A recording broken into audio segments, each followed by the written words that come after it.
Atenção todos os polos, daremos início então à webconferência Administração Pública, é o curso de bacharelado, a disciplina Ciência Política.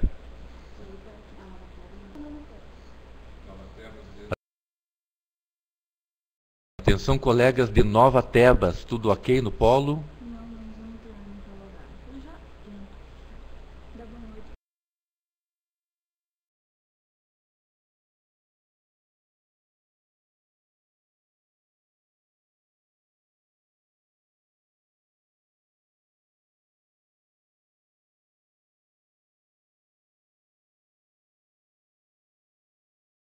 Boa noite a todos os polos, a nossa saudação aos colegas de Apucarana, de Bituruna, de Flor da Serra do Sul, de Pato Branco, de Palmital, de Laranjeiras do Sul e de Pinhão, que estão já linkados conosco no início dessa webconferência. Trataremos da disciplina de Ciência Política, que integra o curso de Bacharelado em Administração Pública. Essa disciplina está sendo cuidada pelo professor Darlan e por mim. Nós daremos início, então, aos temas que constam do livro base, escrito pelo professor Ricardo Correia Coelho. Trataremos inicialmente dos conceitos básicos da ciência política e dos fundamentos teóricos da ciência política. Na sequência, o professor Darlan abordará formas de governo e regimes políticos, e representação e sistemas partidários. Nós lembramos que, em função da disciplina na plataforma Moodle ser condensada em 3 semanas, as unidades Conceitos Básicos de Ciência Política e Fundamentos Teóricos da Ciência Política foram agrupados nessa primeira semana. As 2 semanas seguintes ficaram, respectivamente, com as unidades 3 e 4. Muito bem, eu sou o professor Adnilson José da Silva. E nós trataremos, então, da ciência política, comentando um pouquinho a respeito do seu objeto, que é o poder. A ciência política tem o poder como objeto, e o poder não é um objeto apenas da ciência política. Mas é nela que o poder tem uma visão mais privilegiada, porque ciências auxiliares proporcionam uma leitura desse objeto mais completa. Quais seriam essas ciências auxiliares? A filosofia, a sociologia, a história, a economia e outras do gênero. O poder, para ser exercido ou para acontecer, precisa de 4 elementos, que são o sujeito, aquele sujeito individual ou coletivo, no caso um governo ou uma associação, que exerce o poder. Aí temos o objeto. O objeto é a pessoa ou o grupo sobre o qual o poder é exercido. Aí tem-se o meio é o bem, ou a linguagem, enfim. O meio é o recurso pelo qual o sujeito exerce o poder sobre o objeto. E o último dos elementos é o fim, ou a finalidade, que, como o próprio nome diz, é o objetivo, o que se pretende com essa aplicação do poder sobre o objeto, pelo sujeito, com os recursos por ele eleitos. Muito bem. Passamos agora a acompanhar nos nossos slides formas clássicas de poder, segundo Aristóteles. Está lá no nosso livro base o conteúdo Formas Clássicas de Poder. Aristóteles teorizou que o poder pode ser de 3 tipos. O poder paterno, que é exercido pelo pai sobre o filho no interesse do filho. Isso é muito verificado em sociedades paternais, ou paternais mesmo, né, patriarcais, como era o caso da sociedade grega e ali das costas do Mediterrâneo, ali no tempo de Aristóteles. O poder despótico, que é exercido pelo senhor sobre o escravo no interesse do senhor. E o poder político, que é exercido pelos governantes sobre os governados no interesse de ambos. Segundo Aristóteles, há também formas clássicas de poder que são por ele elencadas de acordo com a quantidade de sujeitos que estão no exercício do poder. O poder pode ser exercido por um. Nesse caso, tem-se uma monarquia. O governo pode ser exercido por vários, digamos um conselho, e assim tem-se uma aristocracia. E o poder também pode ser exercido, num mesmo âmbito, por muitas pessoas. Nesse caso, tem-se uma politeia. E como vocês podem acompanhar no nosso slide didático, todos esses tipos ou essas formas clássicas de poder acabam tendo as suas degenerações. Segundo Aristóteles, a monarquia, que é o governo de um, degenera em tirania. A aristocracia degenera em oligarquia. E a politeia degenera em democracia. E por que degenera? Qual é a diferença entre as formas legítimas e as formas degeneradas de poder citadas pelo Aristóteles? É que a monarquia, a aristocracia e a politeia são formas de governo que resultam no bem de todos. Então, na monarquia, um governa pelo bem de todos. Na aristocracia, um grupo de melhores, aristós do grego significa melhores, governa em benefício de todos. E na politeia, é a maioria da população que governa em benefício de todos. Já na tirania, aquele único que detém o poder governa em benefício próprio. Na oligarquia, o grupo que detém o poder também governa em benefício próprio. E na democracia, e isso causa alguma estranheza, por Aristóteles qualificá-la como uma forma degenerada de governo, na democracia, a maioria das pessoas na cidade governa em favor dela mesma e em prejuízo de uma minoria. É claro que o poder foi exercido durante todo o tempo na história, mas é interessante para nós o poder na sua tipologia moderna, a qual foi aí teorizada principalmente por Max Weber e Norberto Bobbio. Segundo esses, o poder se organiza em três tipos: o poder econômico, o poder ideológico e o poder político. Vamos a cada um deles. O poder econômico é exercido por todo aquele que se vale da posse de certos bens necessários ou considerados necessários numa situação de escassez para induzir aqueles que não os possuem a certo comportamento, que pode ser principalmente certo tipo de trabalho. Essas últimas são palavras do próprio Norberto Bobbio. O poder ideológico funda-se sobre a influência que as ideias formuladas de certa maneira ou emitidas em certas circunstâncias por uma pessoa revestida de autoridade e difundidas por certos meios têm sobre o comportamento dos comandados. Temos também o poder político, que é fundamentado na posse dos instrumentos através dos quais se exerce a força física, isto é, através das armas de qualquer espécie e de qualquer grau.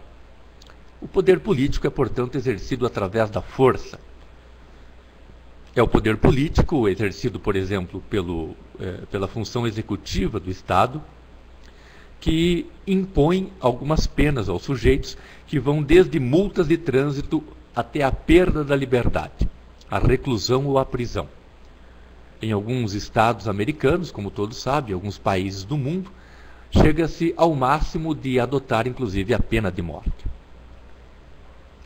Dando continuidade aqui à nossa exposição didática, nós percebemos que o Estado tem três características próprias. Apenas o Estado é portador dessas características e apenas o Estado tem a prerrogativa de impô-las, né, de usar delas e de gozar dos benefícios ou dos privilégios que elas garantem. E aí nós temos, então, como características a exclusividade, a universalidade e a inclusividade. Frisando bem, apenas o Estado é o portador legítimo dessas formas de exercício do seu poder. O poder que garante exclusividade, apenas o Estado pode exercer determinadas ações. A universalidade, quer dizer, o Estado tem o poder de decidir e as suas decisões têm caráter universal, quer dizer, vale para todos. E a inclusividade, que afirma que nenhuma esfera social está exclusa, está fora da intervenção do Estado. Isso não significa que o Estado deve intervir em tudo. Significa que ele pode, sim, intervir em todas as esferas sociais. As funções do Estado são três, já bem conhecidas: a função executiva, a função legislativa e a função judiciária. Ao tratar dessas três funções, a gente está tratando principalmente das maneiras pelas quais o Estado se organiza em três poderes, como assim são chamados: o poder executivo, o poder legislativo e o poder judiciário. Nós temos no poder executivo o presidente da República em âmbito nacional, governadores de estado no âmbito estadual e os prefeitos municipais no âmbito das cidades. O legislativo é exercido pelo Congresso Nacional, que no caso brasileiro é bicameral. Nós temos o Senado Federal e a Câmara dos Deputados Federais. No nível dos estados e do Distrito Federal, nós temos as assembleias legislativas e a Câmara Distrital, no caso de Brasília, que é o Distrito Federal brasileiro. No âmbito das cidades, o poder legislativo é exercido pelas câmaras municipais. O poder judiciário, em nível nacional, pelos tribunais federais, em nível estadual, pelos tribunais estaduais, e não existem tribunais no âmbito das cidades ou em âmbito municipal. O que acontece nas cidades fica aí sob julgamento ou sob cuidados do poder judiciário nos âmbitos estaduais, portanto, tribunais estaduais e também os tribunais federais. Bom, avançando agora em nossos estudos, nós passamos a tratar dos temas vinculados à unidade 2, Fundamentos Teóricos da Ciência Política. Ao tratar de fundamentos teóricos da ciência política, nós nos remetemos às duas principais correntes de pensamento político que ideologicamente, politicamente, economicamente disputam a hegemonia já há alguns séculos. Principalmente o caso do liberalismo. Já o marxismo, que é a outra corrente, que não é somente diferente, mas divergente do liberalismo, essa é um tanto mais recente, mas sobretudo durante o século XX, o mundo todo se tornou palco de disputa entre essas duas perspectivas, a perspectiva liberal e a perspectiva marxista. Vamos a elas.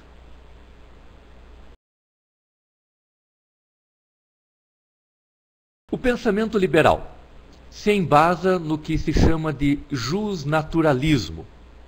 Segundo o jusnaturalismo, há direitos naturais e inalienáveis: a vida, a liberdade e a propriedade. O pensamento liberal é também contratualista, pois afirma que a vida em sociedade se sustenta em um contrato no qual os sujeitos passam de um estado natural para um estado civil. Considerando brevemente um pouco mais essa questão.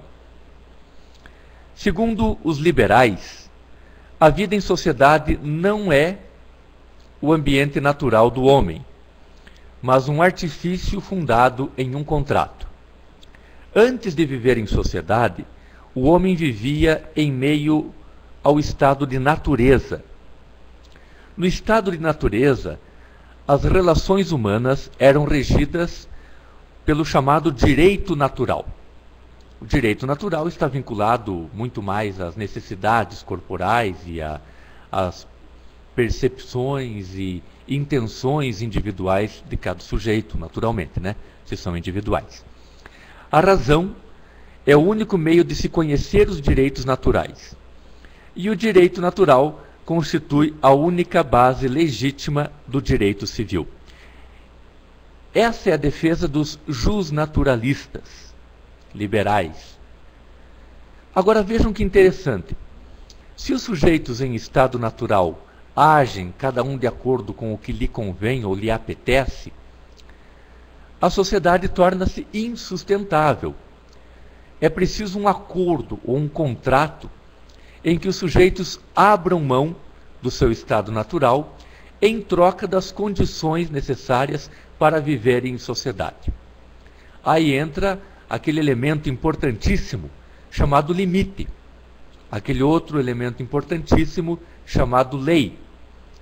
As leis que impõem limites aos sujeitos são exercidas ou apresentadas pelo Estado, né, naquelas prerrogativas que nós verificamos agora há pouco, a exclusividade, a inclusividade, que vocês devem lembrar-se muito bem. E nesse contrato, abrindo mão do seu estado natural, os sujeitos abraçam um chamado estado civil. No entanto, para preservar os sujeitos, os jusnaturalistas defendem que, mesmo na condição civil, todos os sujeitos têm que ter resguardados, e nem eles mesmos podem abdicar, de dois direitos. O direito, principalmente, à liberdade e à propriedade privada. Guardem bem esses dois direitos, porque quando tratarmos do marxismo, será sobretudo com relação às suas diferenças no que diz respeito à propriedade privada que nós vamos entender a sua oposição ao liberalismo. Tratemos então do pensamento marxista agora. O pensamento marxista se embasa no materialismo histórico e dialético, tendo os coletivos sociais como referência, diferente do liberalismo, que se referencia pela individualidade dos sujeitos. O pensamento marxista considera a transformação dos meios de produção e a contradição entre capitalistas, que são os donos dos meios de produção, e os proletários, que são os donos da força de trabalho, como os motores da história. E nós temos ali na página 63 do livro base, uma síntese feita pelo professor Ricardo Correia Coelho. Segundo ele, as forças produtivas são o trabalho humano e os meios de produção, tais como a terra, as máquinas e os equipamentos, além das tecnologias empregadas na produção, enquanto as relações de produção que se estabelecem entre as diferentes classes sociais e que envolvem a propriedade sobre os fatores de produção e sobre o produto de trabalho e o mando e controle sobre o processo de produção. Temos então, agora, o que está no horizonte do marxismo, do pensamento marxista, que é o seu projeto de Estado, o seu projeto de governo, e que propõe uma mudança total nas relações de poder entre os sujeitos.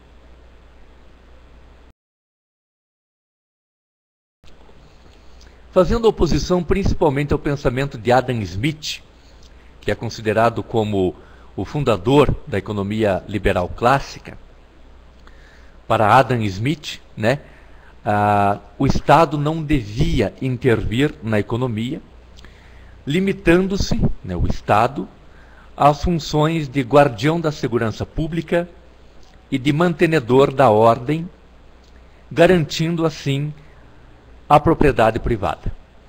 Os marxistas atacam exatamente esse princípio da propriedade privada, afirmando que é preciso socializar de maneira igualitária todos os meios e todos os frutos de produção, contradizendo o direito liberal à propriedade privada.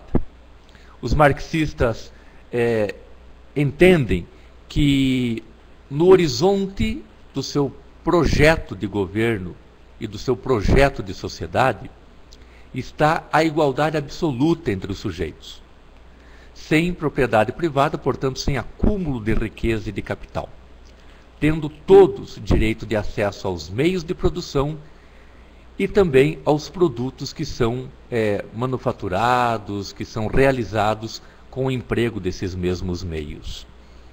Tem-se, assim, no pensamento marxista, o grande objetivo de chegar à chamada sociedade comunista.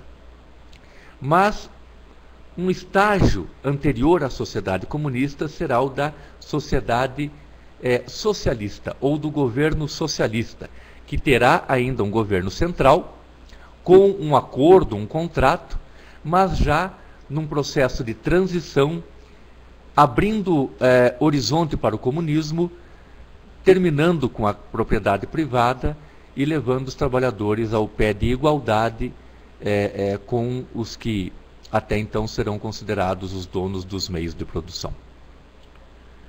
Muito bem, com essas considerações nós concluímos essas duas unidades e passamos a palavra agora ao professor Darlan Fachin Wide, que tratará dos conteúdos próximos.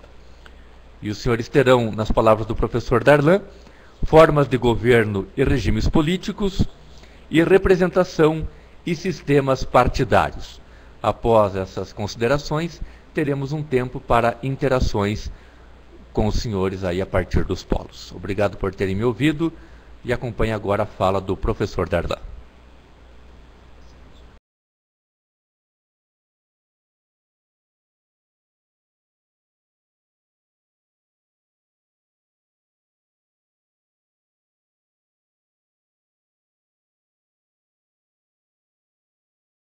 Então, boa noite. Após nós ouvirmos essas sábias palavras do professor Adenilson, nós daremos continuidade, esperando assim manter essa síntese no bom nível que até então ele tratou. Então, nesta semana que passou, vocês acompanharam a unidade 3, que é a unidade 2 da nosso Moodle, onde que nós temos as formas de governo e regimes políticos. Basicamente, então, os senhores vão lembrar que eram duas as formas, as autocracias e as democracias. Kratos, poder, né, auto próprio, então autocracia, aquele que emana o poder por si mesmo, não depende dos outros, e a democracia, então, demos, povo, o poder que emana das mãos do povo. Então veremos aqui os três tipos de autocracia, sejam totalitários, autoritários e as autocracias liberais. Primeira delas, os regimes autocráticos totalitários. E aí os senhores lembrarão lá que a primeira vez que aparece essa expressão é através de Hannah Arendt, através da origem do totalitarismo. E ela utilizou essas palavras exatamente para explicar aquilo que estava acontecendo com a Alemanha hitlerista e também com a União Soviética de Stalin. E os movimentos, então, esses regimes autocráticos totalitários, constantemente usam o recurso ao terror e a pretensão de controlar totalmente os indivíduos e a sociedade. A evolução do termo, então, Raymond Aron também achou necessário, e na sua obra Democracia e Totalitarismo, incluir então os regimes como a Coreia do Norte e Cuba, que não reconhecem então qualquer esfera fora da vida social. Toda e qualquer vida que existir na sociedade depende da intervenção do Estado. O regime também totalitário é antiliberal no sentido de desrespeitar aqueles direitos já colocados pelos justnaturalistas, como muito bem expôs o professor Adenilson. Controla-se então todas as instâncias da vida social, diluindo então as fronteiras entre Estado e sociedade civil. Você não tem nenhuma vida fora do Estado. Algumas características sinalizadas por Aron. Então, os regimes totalitários são regimes de partido único, que representa tudo e a todos. Eles têm presente uma ideologia revolucionária que busca constantemente o apoio e a simpatia das massas. E aí os senhores vão recordar que o próprio Hitler buscava o apoio das massas para fazer uma super raça ariana, né? e detrimento disso se fez a perseguição, né, dos judeus e ciganos, até primeiramente expropriando os bens, até levá-los, principalmente no caso dos judeus, aos campos de concentração. E existe uma combinação forte entre ideologia e terror. Quase todos os regimes totalitaristas tiveram os seus camisas verdes, camisas pretas, KGBs e outros nomes mais, que ficaram então investigando a vida particular das pessoas, e todos aqueles que naturalmente esboçassem a menor divergência, eles eram colocados, né, nas masmorras. Até aqui no Brasil, embora não seja um regime totalitário, seja considerado e classificado como autoritário, o livro Brasil Nunca Mais, do Dom Paulo Evaristo Aros, muito bem coloca essa situação, né, descrevendo as atrocidades que o regime acabou, né, fazendo aqui nas prisões brasileiras. Regimes autocráticos totalitários, então, eles têm partido único, ideologia revolucionária e constante recurso à intimidação. Já os regimes autoritários, né, eles mantêm um controle sobre o governo, mas não pretendem exercer um controle total sobre a sociedade, nem faz uso do terror de modo tão constante e brutal como acontecia nos regimes totalitários. Ele reserva, então, aos indivíduos algumas esferas de liberdade, de independência. E nesse sentido, então, nenhum regime autoritário então tinha essa pretensão, até porque ele precisava dessa margem de apoio das pessoas. Exemplo disso está aí nos diversos regimes autoritários da própria América Latina. Então, se a gente for observar, mas o Brasil houve um regime totalitário e autoritário, vocês vão reportar lá no material de vocês, existiu uma explicação dizendo que no caso do Brasil nós não tivemos um partido único, com exceção dos momentos, né, dos regimes de exceção, o AI-5 e tal, mas o Congresso continuou funcionando, né, perfeitamente. Existiu sim 2 partidos, Arena e MDB. Então também nós podemos ver outra característica que não aconteceu aqui no Brasil, é no fato de ser um regime revolucionário. Ao contrário, os regimes ditatoriais aqui no Brasil, eles eram antirrevolucionários. Por quê?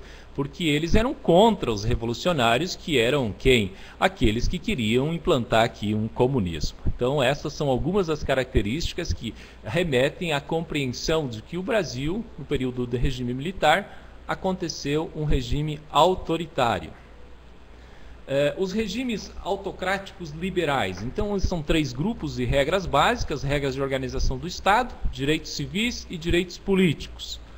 Quanto ao ordenamento geral do Estado, então o que acaba prevalecendo? Um comentário assim que precisa ser feito é que os regimes liberais, eles prepararam o alicerce daquilo que depois viria a ser os sistemas democráticos. Eles fizeram a transição, houve um amadurecimento do regime autoritário, passando então através dos regimes autocráticos liberais até nós chegarmos nas democracias. Então prevalecia aí, ninguém está acima de ninguém, da lei, né? Divisão de poderes, como já colocado lá pelo Adenilson, executivo, legislativo e judiciário. E quanto aos direitos civis, preconizava o direito de expressão, reunião, religião, ir e vir, direito de propriedade das pessoas. Quanto aos direitos políticos, direito de representação política, o direito ao voto, embora aqui nós precisamos lembrar que nem todos tinham esse direito, são conquistas muito recentes, no caso também do Brasil.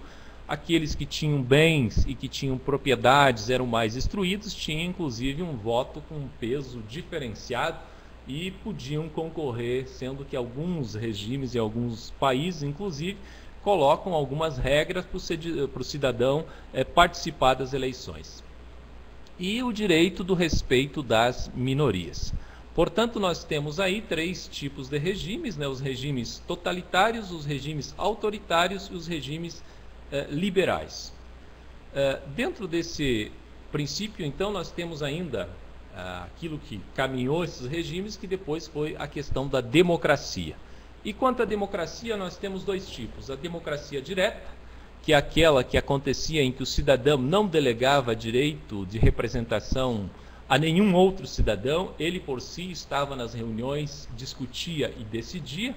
Então é comum atribuir essa democracia aos gregos, E aí nós precisamos, né, considerar que o conceito grego de democracia não é muito equivalente ao que alguns dizem do nosso conceito moderno. Quer dizer, quem é que eram cidadãos? Poucas pessoas, uma pequena aristocracia. Crianças, mulheres e escravos não eram considerados cidadãos. Portanto, não podiam participar desta democracia direta.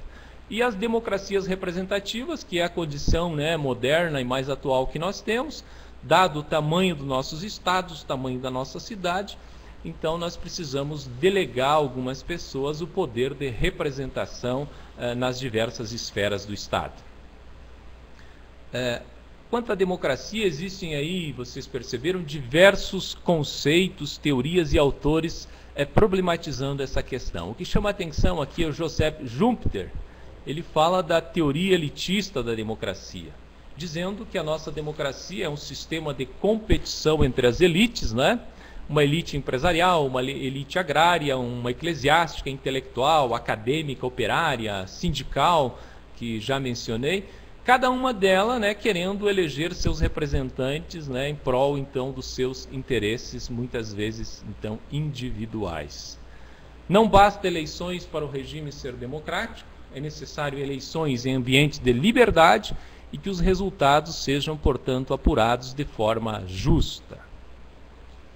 O Samuel Huntington, ele já fez uma análise interessante, está no nosso material também, sobre a democracia no mundo, principalmente no século XIX e século XX. E o primeiro momento ele diz que as ondas, né, do mar vão e vêm, mais ou menos parecido com isso aconteceu então com as democracias. A primeira onda aí, século XIX e XX, regimes liberais europeus e americanos que se tornam democráticos. Uma segunda onda, então, após a Segunda Guerra, onde a própria Itália e a Alemanha acabam sucumbindo então e entrando, né, tendo que entrar até por conta da guerra, dentro de um outro sistema democrático. E aí na América Latina, né, após a Segunda Guerra, 1946, nós tivemos as primeiras experiências democráticas no Brasil, que vão permanecer até 1964. Anos de 1970, então, os últimos regimes autoritários, né, Portugal, Espanha, África, Ásia, acabaram então sucumbindo ao regime democrático. Aqui também nos anos 90 nós temos a queda do famoso Muro de Berlim, que também foi um marco. Atingido esse estágio, geralmente há uma baixa nessa onda. Então surgem as democracias não liberais, que nós veremos na sequência, que é uma forma de degeneração das democracias, que serão então aquelas democracias delegativas com um superpresidente que acaba fazendo a intervenção também no legislativo.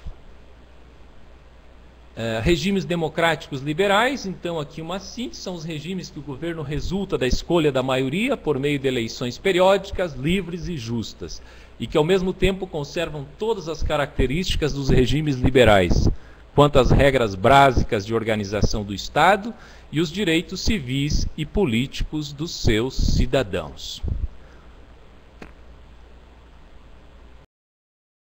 O Roberto Dahl, ele não usa a expressão democracia, ele acaba então usando uma expressão um pouco mais ampla para isso.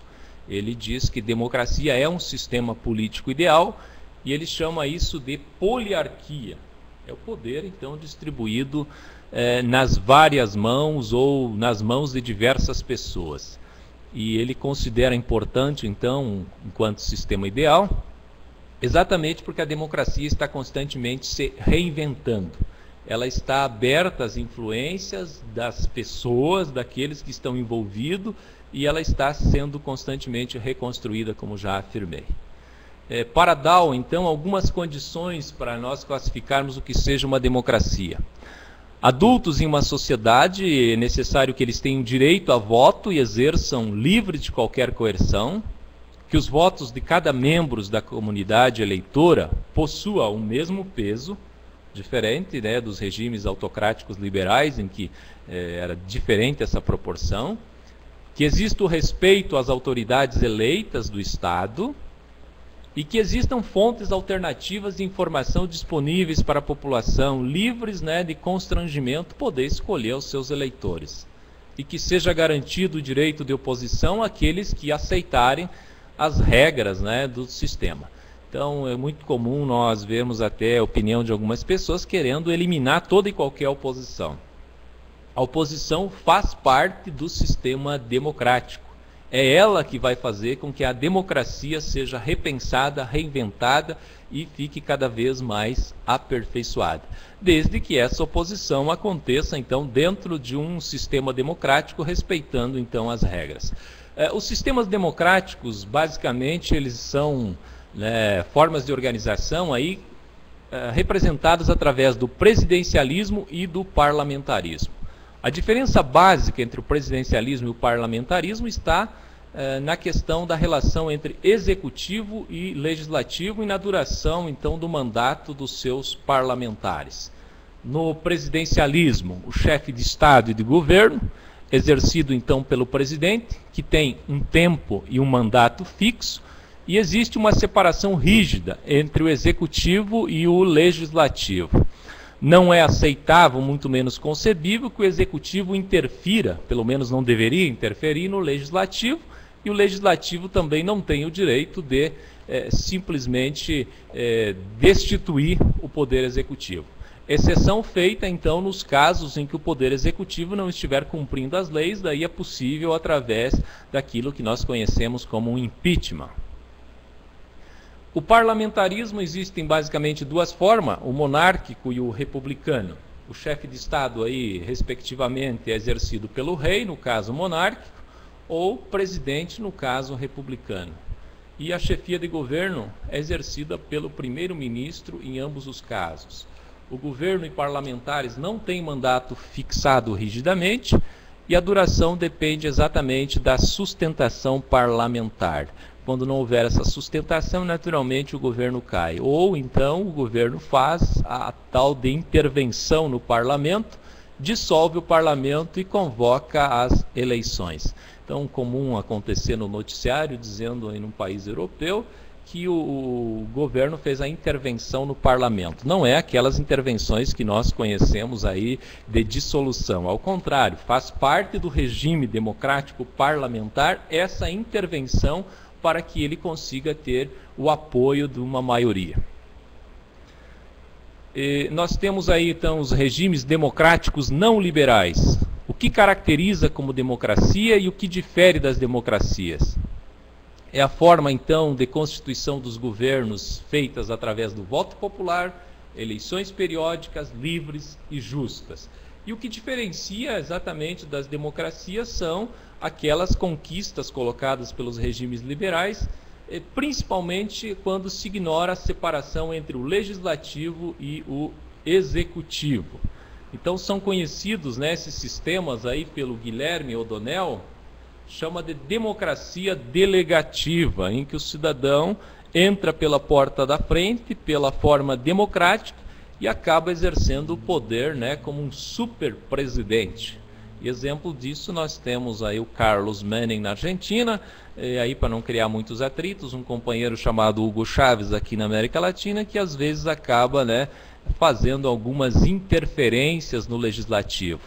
Constantemente abre-se eleições, ele é eleito e outros mais também, mas acabam fazendo um super governo. Isso, na verdade, são distorções da nossa democracia. Na unidade 4, nós temos a representação e sistemas partidários. Eu chamo a atenção aí como uma recapitulação. Nós temos, então, o sufrágio universal, sufrágio igual e sufrágio secreto. Eleger e ser eleito é um direito de todo cidadão, independente da condição e classe social. Cada eleitor vale apenas um voto. Se ele tiver as qualificações de estudo, não tem valor algum nesse sentido, quer dizer, vale a igualdade, cabeça por cabeça, voto por voto. E o sufrágio secreto, todos têm direito de manter o seu sigilo para quem ele acabou votando durante as eleições. Esses são princípios aí universais que têm uma validade e uma grande importância nas nossas democracias. Também eleições majoritárias e eleições proporcionais. O sistema majoritário é usado para os cargos de executivo, senado, executivo aqui presidente, governadores e também prefeitos, podendo ser majoritário de um turno ou de 2 turnos. No caso aí das prefeituras, existem umas leis complementares dizendo, né, a quantidade mínima de eleitores para o município para que tenha então 2 turnos. O sistema proporcional é usado para cargos legislativos, né, como a Câmara dos Deputados, Assembleia Legislativa, Câmara Distrital e Câmara de Vereadores. E ele poderá ser, então, divididos aí em lista aberta ou lista fechada. O sistema de lista fechada é aquele que o partido, os representantes, as lideranças partidárias elencam uma lista de candidatos, dizendo o primeiro que vai ocupar o cargo é este, o segundo é este, o terceiro é fulano. Dessa forma você tem uma interferência dos caciques do partido aí e uma espécie de fechamento, né, daqueles que vão ocupar os cargos. Já na lista aberta nós temos então quem vai ser eleito? Aquele que adquiriu o maior número de votos dentro do partido ou dentro de uma determinada coligação. Isso dá uma maior abertura de participação de outras pessoas, mas também traz um inconveniente, que alguns partidos arrumam algum artista, alguma personalidade boa de voto, que acaba se elegendo e com ele trazendo então mais 2 ou 3 que não têm a mesma representatividade. Então essas são algumas também distorções que vão acontecendo dentro da democracia e precisam ser corrigidas no decurso dos tempos. E aqui, talvez por essa razão, que os senhores já viram falar, né, a tentativa de nossa reforma política, trazendo um sistema distrital. Ele obedeceria, então, às mesmas regras majoritárias executivas, o país, então, estaria dividido em pequenas micro-regiões. Cada partido, então, apresentaria um candidato por região, e então aconteceria o quê? Que dentro dessa região o candidato receberia os votos daquela representação, daquela circunscrição eleitoral. Acontece aqui em Guarapuava, e eu acho que também muito próximo das cidades de vocês, que inclusive algumas entidades municipais, visando preservar a representação, nas últimas eleições colocaram alguns outdoors assim, dizendo, né, votem alguém da cidade. Fato é que dentro do estado era possível o cidadão receber votos nos mais variadas regiões. Então pessoas que não eram aqui da região receberam voto daqui e candidatos daqui acabaram recebendo votos em outras regiões. E depois acabam não tendo então esse compromisso com aqueles que o elegeram.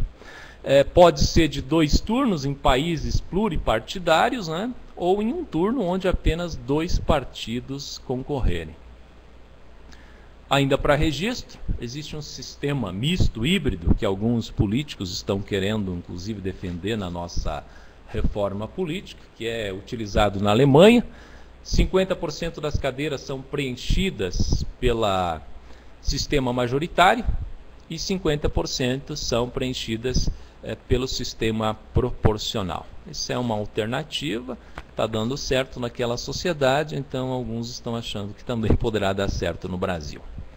Sistemas partidários. Então nós temos bipartidário e pluripartidário. Alguns países, né, como Estados Unidos, basicamente a representação democratas e republicanos. Ou então Inglaterra e Austrália, conservadores e trabalhistas. E o sistema pluripartidário presente em quase todas as democracias. Sistemas partidários, aqui uma observação feita por Duverger, e o sistema de escrutínio. Turno único, 2 turnos e uma representação proporcional. Comentários feitos é que quando há apenas um único turno, há uma dualidade, né, um fechamento entre 2 grandes partidos. Quando existir 2 turnos ou existir uma representação proporcional, nós temos então múltiplos partidos, temos partidos independentes, flexíveis e estáveis. Talvez por afirmações como essas, que ao contrário do que muitos pensam, o Brasil é uma democracia muito estável e bastante desenvolvida em relação a outras democracias. Então chama a atenção exatamente por isso eu fiz questão de recapitular aqui. Para concluir então, já me alonguei bastante, qual é a melhor forma de governo, de regime político ou representação política?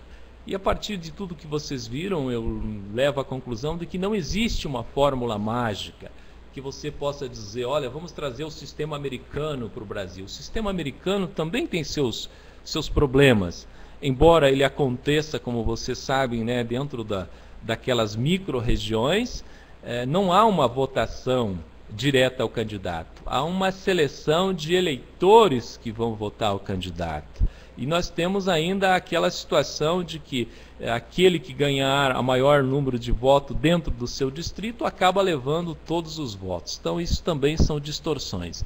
Então o mais exato é que depende de cada cultura, da história, do amadurecimento de cada nação.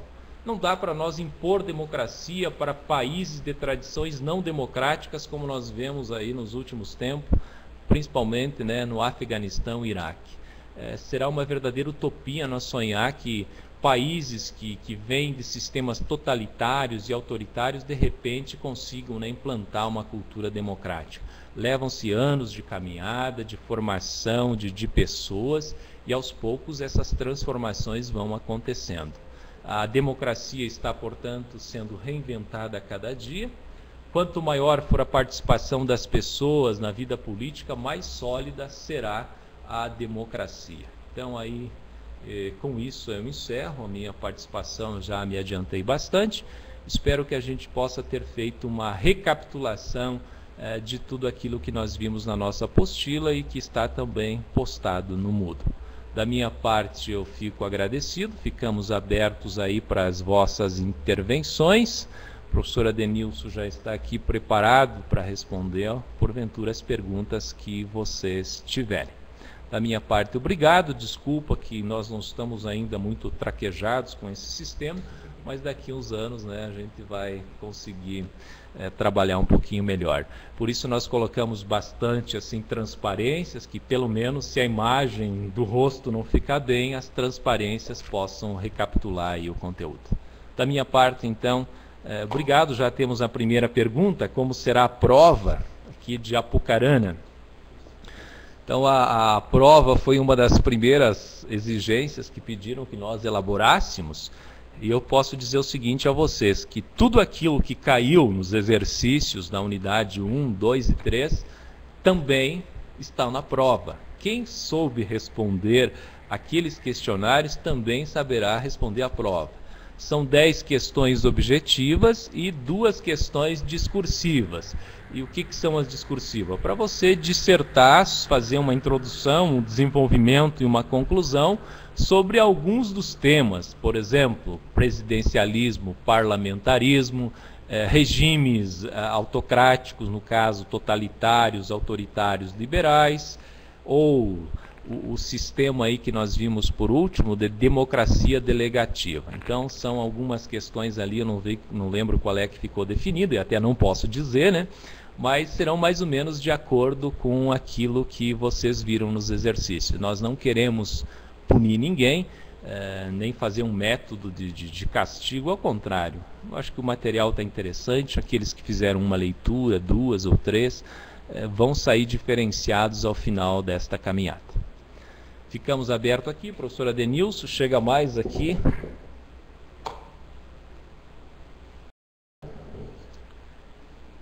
Obrigado, Darlan. Chega agora uma solicitação dos companheiros do Polo de Apucarana. Os alunos pedem que postem os slides da webconferência.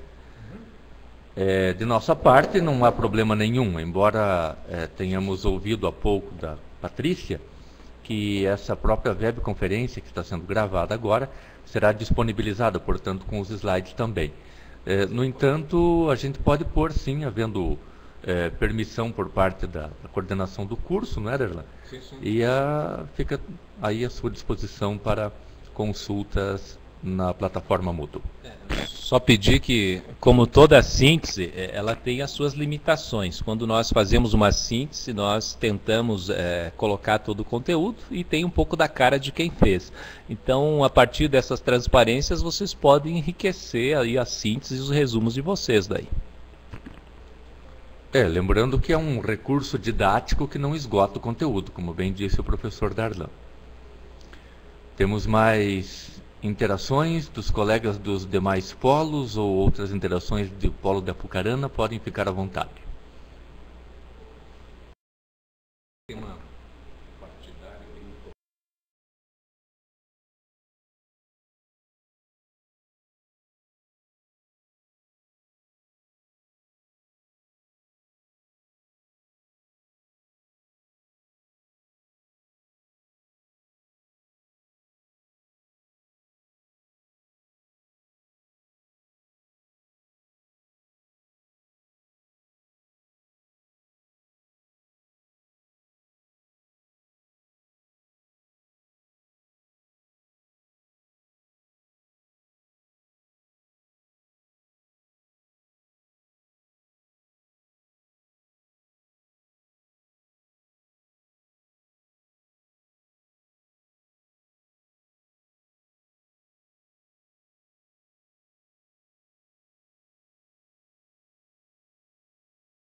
Chega agora do polo de Laranjeiras do Sul. Numa reforma política, em caso de voto distrital, isso não colocaria em risco a diversidade ou as minorias? Professor Darlan. Aqui. Pois não. Pela compreensão que temos do voto distrital, ele ajudaria a corrigir diversas distorções. Distorções quais? Aquelas de um candidato que não é da região ser eleito ganhando votos aqui na região. Então, com o voto distrital, nós teríamos, e aí não é apenas um voto distrital, seria um voto distrital de proposição majoritária. Ou seja, cada partido colocaria aqui um candidato. Então, nós teríamos uma representação local melhor daquela que temos hoje. É comum entre os brasileiros não lembrar em quem votaram depois de alguns tempos. Então nós teríamos aqui na região de Guarapuava, Laranjeiras e regiões circunvizinhas uma circunscrição eleitoral e aqui seriam eleitos pelo menos a garantia de que daqui sairiam alguns representantes. O que acaba acontecendo é que algumas regiões brasileiras acabam não tendo representantes por conta dessa diversidade e dessa proporcionalidade. Então eu não vejo aí problema nenhum aí, como você coloca, não colocaria em risco diversidade ou minorias. Ao contrário, acho que estaria uma representação local sendo destacada e preservada.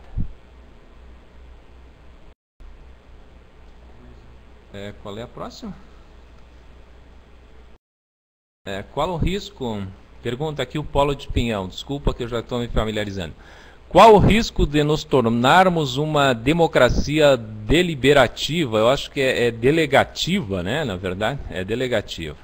Essa, inclusive, é um material complementar lá que está postado no Moodle. Quando o cidadão não acompanha os passos de quem ele elegeu, quando os parlamentares acabam confundindo as suas funções, eles dão margem para que um executivo, entre aspas, forte, faça a sua intervenção. E eu percebo que nas democracias com a forma proporcional de escolha dos parlamentares, é bem mais fácil disso acontecer. Vejam, senhores, raramente, ou seja, o presidente e os governadores são eleitos pelo método majoritário. E raramente ele tem o apoio de uma maioria após a eleição. O que ele acaba fazendo? Uma espécie de coalizão para governar. E nessa coalizão são oferecidos, então, alguns carguinhos, alguns dinheiros e algumas outras coisas para que haja a governabilidade. Então, com o sistema distrital, através do método majoritário, nós já sairíamos, né, o presidente, o governador que for eleito já teria consigo a representação e o apoio partidário. Qual a sua opinião a respeito do... Desculpa aqui que o sistema já fugiu. Vamos lá, só um pouquinho. Onde é que faço, Adenilson? Sumiu aqui. Aqui em cima. Obrigado, o Adenilson está me assessorando aqui. Onde que está? Paulo de Pinhão, qual a sua opinião a respeito do pensamento neoliberal? Caminhamos no Brasil para uma intervenção mínima do Estado na vida da sociedade? Sobre o neoliberalismo, o professor Adenilson aqui é fera. Então eu vou deixar aqui com ele.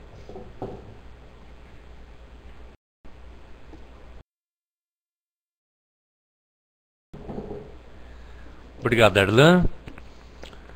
Bem, vale para esse momento da minha resposta o mesmo que o Darlan disse a respeito das nossas produções didáticas ali nos slides. A produção tem a cara de quem a fez. A resposta que eu darei, portanto, tem a minha perspectiva política, além de algum conhecimento teórico também. Bem, o neoliberalismo é a nova face do liberalismo, proporcionada com o aprimoramento, o aperfeiçoamento das formas de produção, das formas de comunicação e das formas de transporte. Naquela inicial bandeira do liberalismo de laissez-faire, laissez-passer, deixar produzir e deixar passar, com toda a tecnologia de produção em grande escala, de comunicação e de transporte, o neoliberalismo reforça esse laissez-faire, laissez-passer, quer dizer, deixa produzir e deixa circular as mercadorias em âmbito internacional. Ou seja, com uma total minimização do Estado, sem que esse possa intervir dentro das fronteiras de cada país nas regras de comércio. Se perguntam, caminhamos no Brasil para uma intervenção mínima do Estado na vida da sociedade? Eu digo que estivemos já no máximo possível de proximidade dessa intervenção mínima do Estado na vida da sociedade durante os governos de Fernando Henrique Cardoso, que claramente era partidário do neoliberalismo e dava mostras disso através da grande quantidade de privatizações que fez de importantes setores do Estado, que tinham o poder de regular preços, né, intervindo na economia, seja na área de comunicação, na área de bancária, né, enfim. Agora nós estamos assistindo a, não digo a um retrocesso, porque isso geraria muita discussão, para alguns é avanço, mas uma mudança, quando se fortalece novamente o Estado, quando se traz ao Estado o seu poder de novamente intervir. Temos aí, por exemplo, no governo passado do presidente Lula e no atual governo da presidente Dilma, ou da presidenta Dilma, o PAC, Programa de Aceleração do Crescimento, que é uma ação capitaneada pelo Estado para melhorar as condições de produção, de transporte, e temos também na área social uma série de exigências para que prefeituras, para que conselhos municipais, conselhos estaduais deem conta de melhor gerir a coisa pública nos seus âmbitos. Me parece que a legislação também está sendo mais dura agora com relação ao dinheiro público, e isso tudo denota uma presença maior do Estado, por exemplo, um retrocesso do neoliberalismo. Uma pergunta aqui: o que se vê na Líbia? É uma tentativa de implantação da democracia a todo custo? Há chances de sucesso? Bem, não é possível manter mais nenhuma ditadura no mundo, principalmente essas ditaduras que se arrastam por décadas. O homem de hoje, a pessoa de hoje, é muito diferente da pessoa de 50 anos atrás. A ampliação da consciência, através do desenvolvimento da ciência, através do desenvolvimento do pensamento político, do pensamento religioso, torna os sujeitos muito grandes para que qualquer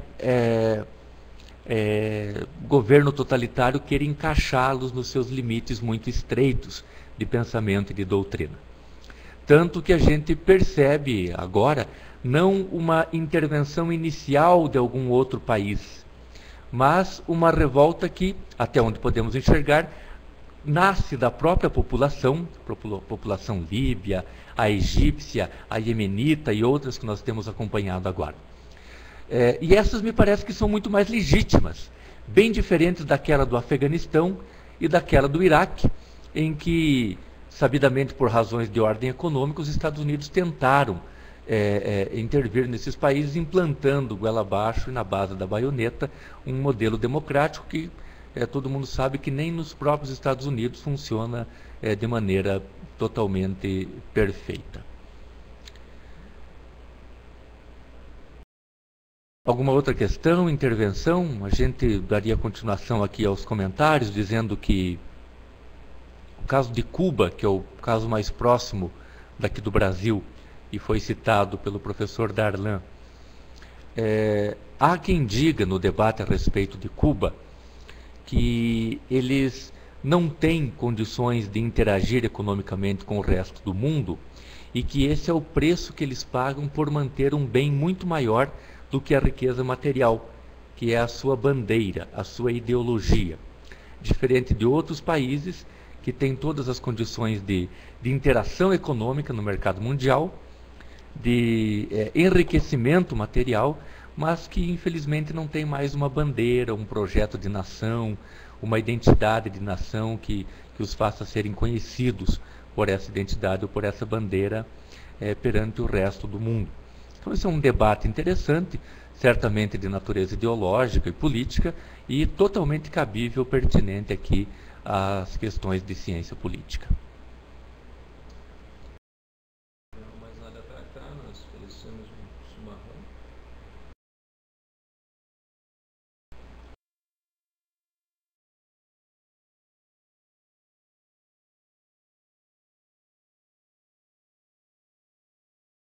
Temos aí um tempo de pausa que nos indica que já não há mais intervenções dos nossos colegas que estão nos acompanhando agora nos polos. Destarte, em nome do professor Darlan, também em meu nome, agradecemos muito a todos por terem nos acompanhado. O professor Darlan fazendo um brinde bem gauchesco aí, com um chimarrão. E desejando a todos uma boa noite, uma boa continuação dos estudos e que sejam todos muito confiantes na avaliação. A avaliação não é uma depreciação, a avaliação é um momento em que nós mesmos percebemos até onde estão alcançando as nossas capacidades. Agradecemos a todos e desejamos muito sucesso.